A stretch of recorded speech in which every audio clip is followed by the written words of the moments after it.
بسم اللہ الرحمن الرحیم۔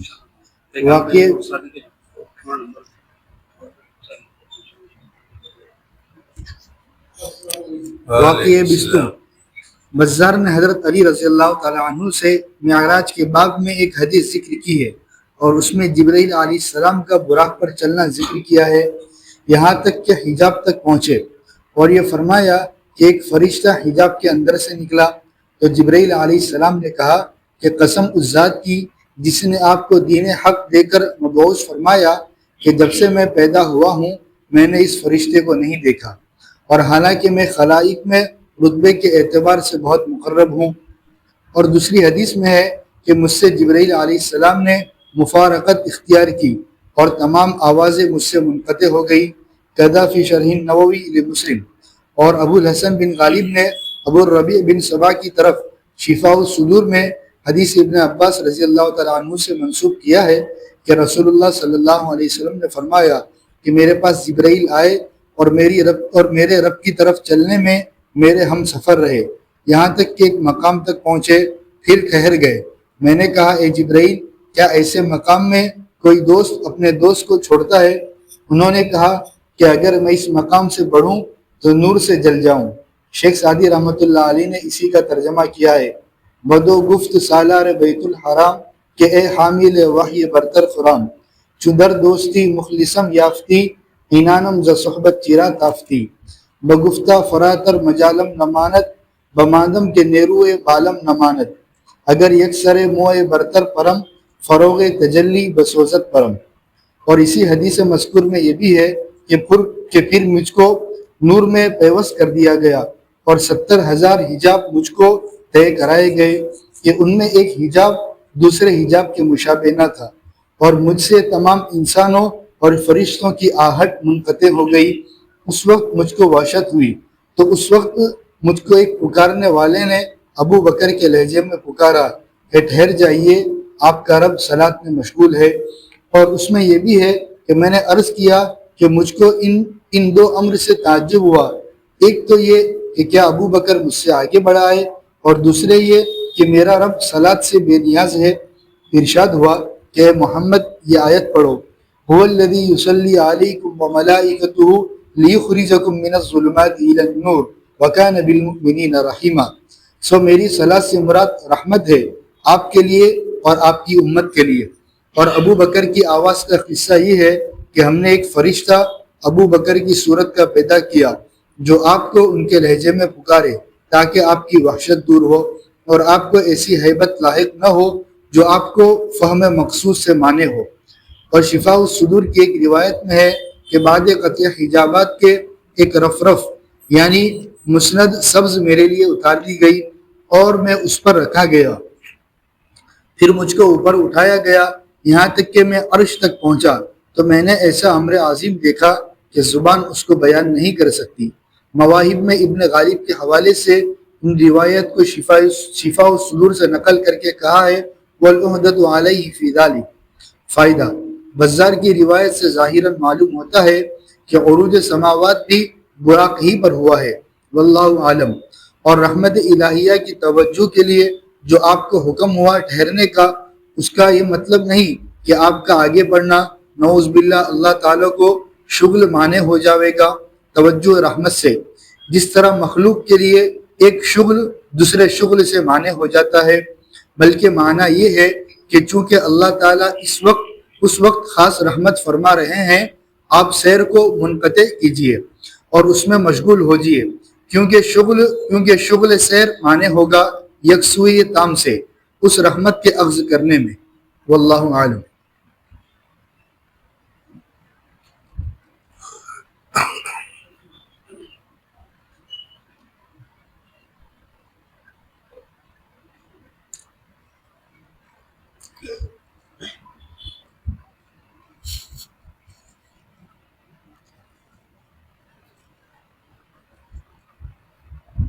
بسم اللہ الرحمن الرحیم، الحمد للہ رب العالمین والصلاة والسلام علی سید الانبیاء والمرسلین محمد وآلہ وصحبہ اجمعین، اما بعد۔ معراج کے متعلق حضور اقدس صلی اللہ علیہ وسلم کی مختلف حدیثیں مختلف کتابوں میں نقل کی گئی ہیں۔ آج کے اس مجلس میں حضرت اقدس تھانوی رحمۃ اللہ تعالیٰ علیہ نے انہی مختلف حدیثوں کو جو معراج سے متعلق تھی کتابوں کے حوالے کے ساتھ بدلایا۔ پہلا جو نمبر ذکر کیا اس نمبر میں بتایا کہ ایک حدیث ذکر کی اور اس میں جبرائیل علیہ السلام کا براق پر چلنا ذکر کیا ہے یہاں تک کہ حجاب تک پہنچے، یعنی حضور اقدس صلی اللہ علیہ وسلم کے ساتھ حضرت جبریل علیہ السلام براق لے کر مکہ مکرمہ سے چلے تھے، یہ تو حضرت کو معلوم ہے۔ بیت المقدس میں براق کو باندھا گیا یہ بھی معلوم ہے، پھر براق کے ساتھ آسمان پر چڑھے یہ بھی معلوم ہے، اور پھر اس کے بعد پہلے آسمان پر، دوسرے آسمان پر، تیسرے آسمان پر، جہاں تک چڑھتے رہے سدرۃ منتہا تک، وہاں تک گویا کہ براق ساتھ تھا۔ اس حدیث سے معلوم ہوتا ہے کہ حضور صلی اللہ علیہ وسلم کے ساتھ براق چلا کہاں تک؟ ایک حجاب تک۔ ایک حجاب تک۔ پھر اس کے بعد حضرت جبریل علیہ السلام جو ہے خود کو وہاں تو بہت سارے حجاب اور پردے آئے، یہ حجاب کس قسم کے حجاب تھے؟ رکاوٹیں تھی، ممانعت تھی، حد بندی تھی، جو کچھ کہہ لو جی۔ اور یہ بھی فرمایا کہ ایک فرشتہ حجاب کے اندر سے نکلا تو جبرائیل علیہ السلام نے کہا کہ میں نے اس کو پہلے آج تک میں نے کبھی اس کو اس سے پہلے میں نے نہیں دیکھا، آج پہلی مرتبہ میں نے دیکھا ہے کہ وہ پردے میں سے باہر نکلا ہے جی۔ قسم اس ذات کی جس نے آپ کو دین حق دے کر مبعوث فرمایا کہ جب سے میں پیدا ہوا ہوں میں نے اس فرشتے کو نہیں دیکھا، اور حالانکہ میں خلائق میں رتبے کے اعتبار سے بہت سارے فرشتوں میں سب سے اونچا درجہ حضرت جبریل علیہ السلام کا ہے۔ اور دوسری حدیث میں ہے کہ مجھ سے جبرائیل علیہ السلام نے مفارقت اختیار کی، یعنی اب حضور اکرم صلی اللہ علیہ وسلم حجاب میں آ گئے، یعنی سدرۃ المنتہا سے پھر اوپر گئے، پھر اوپر سے اوپر گئے، اور پھر جب وہاں پردے آ گئے، حجاب آ گیا۔ اب اس حجاب کا اثر یہ ہے کہ حجاب میں جو چلا جاتا ہے اس کا تعلق باہر والوں سے بالکل منقطع ہو جاتا ہے، یعنی انسان کی آواز، انسان کی چیزیں، دوسری چیزیں، ساری چیزیں منقطع ہو جاتی ہیں، اور آدمی پوری طریقے سے اللہ تبارک و تعالیٰ کی طرف متوجہ ہو جاتا ہے۔ اس جگہ پر میں پہنچا تو حضرت جبریل علیہ السلام نے بھی کہہ دیا کہ اب اس سے میں آگے نہیں بڑھ سکتا۔ شیخ سعدی کا انہوں نے اشعار ذکر کیے جو گزشتہ کل میں نے تمہارے سامنے ذکر کیے تھے، اور حضرت جبریل علیہ السلام اب رہ گئے۔ اب حضور صلی اللہ علیہ وسلم اکیلے سمجھ میں اس پردے کو ہٹا کر، پردہ کو دور کرتے ہوئے حضور صلی اللہ علیہ وسلم آگے بڑھ رہے ہیں جی۔ اور تمام آوازیں مجھ سے منقطع ہو گئی، اور ابو الحسن بن غالب نے ابو الربیع بن سبا کی طرف شفاء الصدور میں حدیث ابن عباس سے منسوخ کیا ہے کہ رسول اللہ صلی اللہ علیہ وسلم نے فرمایا کہ میرے پاس جبرائیل آئے اور میرے رب کی طرف چلنے میں میرے ہم سفر رہے، یہاں تک کہ ایک مقام تک پہنچے پھر ٹھہر گئے۔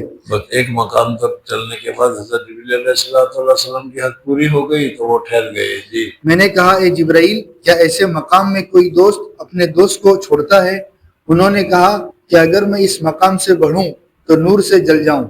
شیخ سعدی رحمۃ اللہ علیہ نے اسی کا ترجمہ کیا ہے، بدو گفت سالار بیت الحرام کہ بدو گفت سالار بیت الحرام کی صفت سالار سے کہا اے حامل وحی برتر خرام چودر دوستی مخلصم یافتی۔ حضور صلی اللہ علیہ وسلم نے کہا کہ جب دوستی میں مجھے مخلص پایا، ہر جگہ پر میں نے تمہارا ساتھ دیا، تمہیں اچھا لگا، تو اب اس جگہ پر جب میں تنہا رہ گیا ہوں، مجھے تمہارے ساتھ کی ضرورت ہے، ایسے وقت میں تم مجھے اکیلے چھوڑ کے کیوں جا رہے ہو؟ انانم ز صحبت چرا انان لگاؤں صحبت سے کیوں ہٹا لیا تم نے؟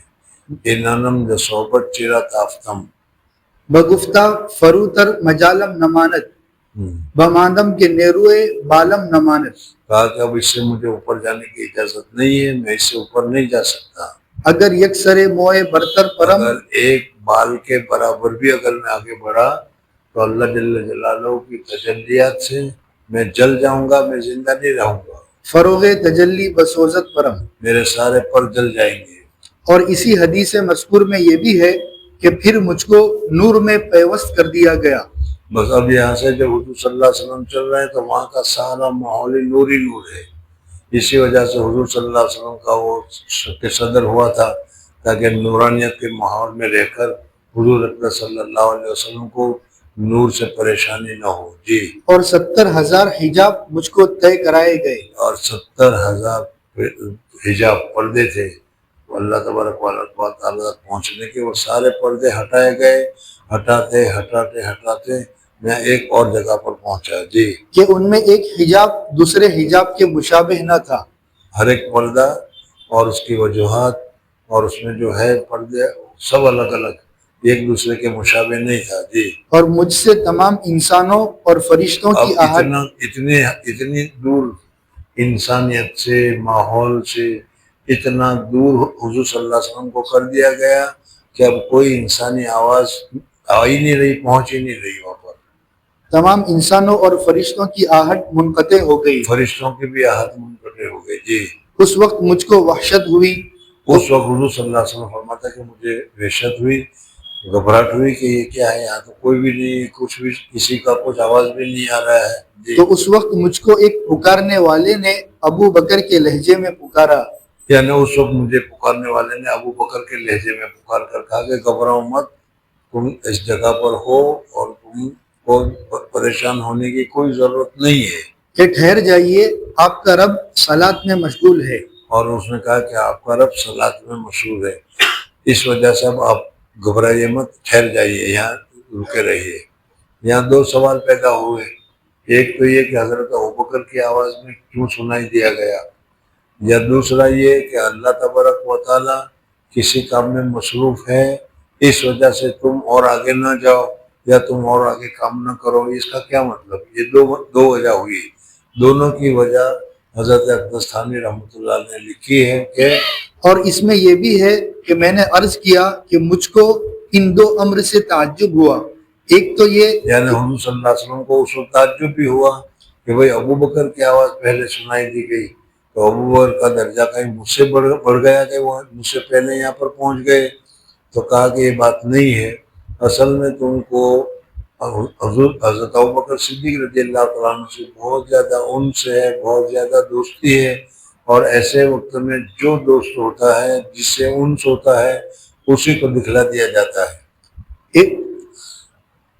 تصوف میں بھی یہ ہے کہ بعض مرتبہ اللہ جل جلالہ و من والہ کوئی کام کرتے ہیں روحانی طور پر، تکوینی طور پر بہت سارے کام اللہ تبارک و تعالیٰ کرتے ہیں، اور اس میں کبھی اپنے شیخ، کبھی اپنے دوست، کبھی اپنے ساتھی، کبھی اپنے کسی بڑے بزرگ کے شکل میں کوئی چیز دکھلا دی جاتی ہے. ظاہر بات ہے کہ حضرت اقدس حاجی امداد اللہ مہاجر مکی رحمۃ اللہ تعالیٰ کی شکل میں اگر کچھ دکھلا دیا گیا تو حضرت حاجی امداد اللہ مہاجر مکی کو تو پتہ بھی نہیں چلتا، معلوم بھی نہیں ان کو. تو اللہ تبارک و تعالیٰ نے تم کو چونکہ حاجی صاحب سے زیادہ مناسبت ہے، تم اس کو اچھی طریقے سے جانتے ہو، سمجھتے ہو، اس وجہ سے اللہ کی نصرت ہے، اللہ کی مدد ہے، اللہ کا فیض ہے، وہ اس شکل میں تم کو دکھلا دیا گیا، کبھی اپنے شیخ کی شکل میں، کبھی دوسری شکل میں. جی.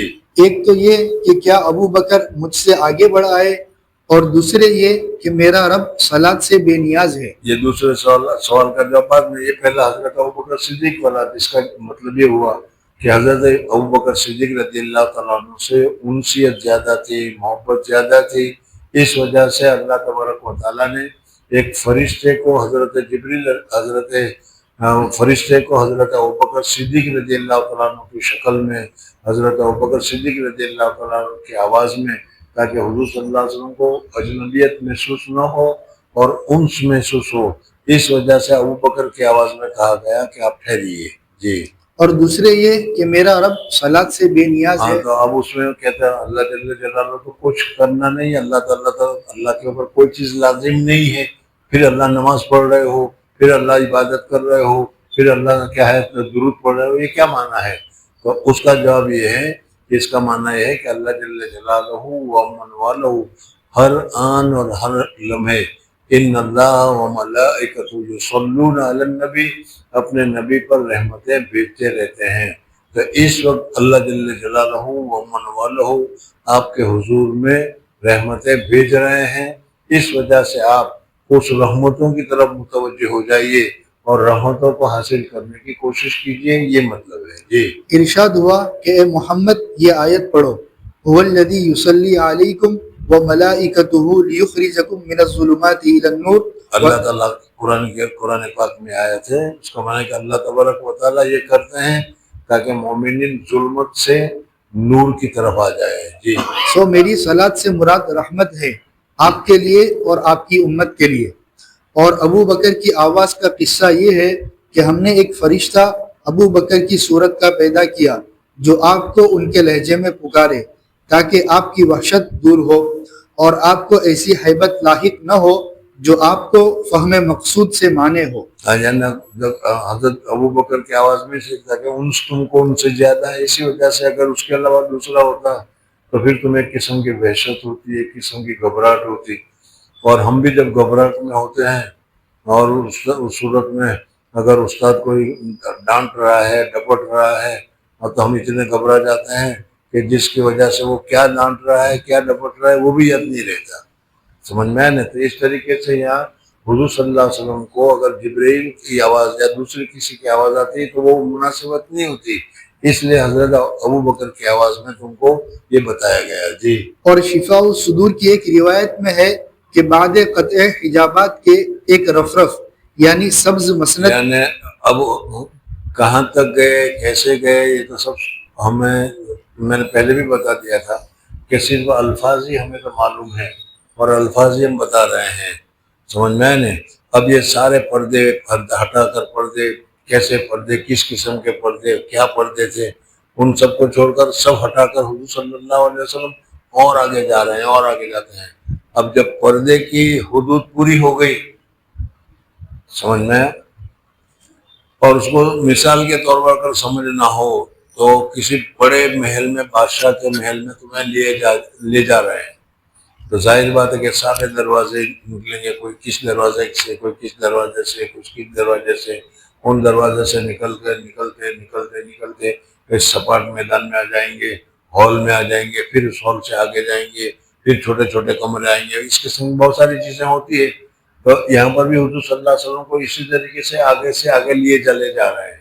پردے ختم ہو گئے، اب پردہ ختم ہو گئے تو ایک رفرف آیا، یعنی ایک بیٹھک آئی، اس بیٹھک پر حضور صلی اللہ علیہ وسلم کو بٹھایا گیا اور آگے لے جایا جا رہا ہے جی۔ ایک رفرف یعنی سبز مسند میرے لیے اتار دی گئی اور میں اس پر رکھا گیا، پھر مجھ کو اوپر اٹھایا گیا، پھر وہ مسند جو ہے اٹھائی گئی اوپر کی طرف، اوپر جا رہے ہیں جی، یہاں تک کہ میں عرش تک پہنچا۔ عرش کے پاس اب پہنچ گئے جی۔ تو میں نے ایسا امر عظیم دیکھا کہ اب عرش پر کیا تھی، کیا چیزیں تھیں وہ بتانے کا، وہاں امر عظیم دیکھا، بہت عجیب چیز دیکھی میں نے کہ زبان اس کو بیان نہیں کر سکتی، زبان اس کو بیان نہیں کر سکتی۔ عرش پر کیسی کیسی نعمتیں تھی جی۔ مواہب میں ابن غالب کے حوالے سے ان روایات کو شفاء الصدور سے نقل کر کے کہا ہے وَالْأُحْدَةُ عَلَيْهِ فِي ذَلِكَ۔ فائدہ، بزار کی روایت سے ظاہراً معلوم ہوتا ہے کہ عروج سماوات بھی براق ہی پر ہوا ہے، یعنی یہاں سے آسمان تک گئے، پھر ایک آسمان سے دوسرے آسمان پر، دوسرے آسمان سے تیسرے آسمان پر، تو ابھی جو معلوم ہوا کہ تو وہ کیا کہتے ہیں سدرۃ المنتہا سے بھی اوپر جا رہے ہیں، وہ تو براق کے ساتھ جا رہے ہیں، تو یہ سب کا سب براق ہی کے ذریعے سے ہوا ہے جی۔ اور رحمت الہیہ کی توجہ کے لیے آپ کو حکم ہوا ٹھہرنے کا، اس یعنی کا کہا ٹھہر جاؤ یہاں پر، تاکہ اس وجہ سے کہ اللہ تبارک و تعالیٰ جو تمہارے اوپر رحمتیں نازل کر رہے ہیں تم اس کو قبول کرو، ایسا نہ ہو کہ تمہاری طرف تو رحمتیں متوجہ ہو اور تم دوسرے کام کی طرف جا رہے ہو جی۔ اس کا یہ مطلب نہیں کہ آپ کا آگے بڑھنا نعوذ باللہ اللہ تعالیٰ کو شغل مانے ہو جاوے گا توجہ رحمت سے، جس طرح مخلوق کے لیے ایک شغل دوسرے شغل سے مانے ہو جاتا ہے، بلکہ معنی یہ ہے کہ چونکہ اللہ تعالیٰ اس وقت خاص رحمت فرما رہے ہیں، آپ کو سیر منقطع کیجیے، آپ کے اوپر خصوصی رحمت نازل ہو رہی ہے، اس لیے اس کو وصول کیجیے اور پھر آگے بڑھیے جی، اور اس میں مشغول ہو جائیے، کیونکہ شغل سیر مانے ہوگا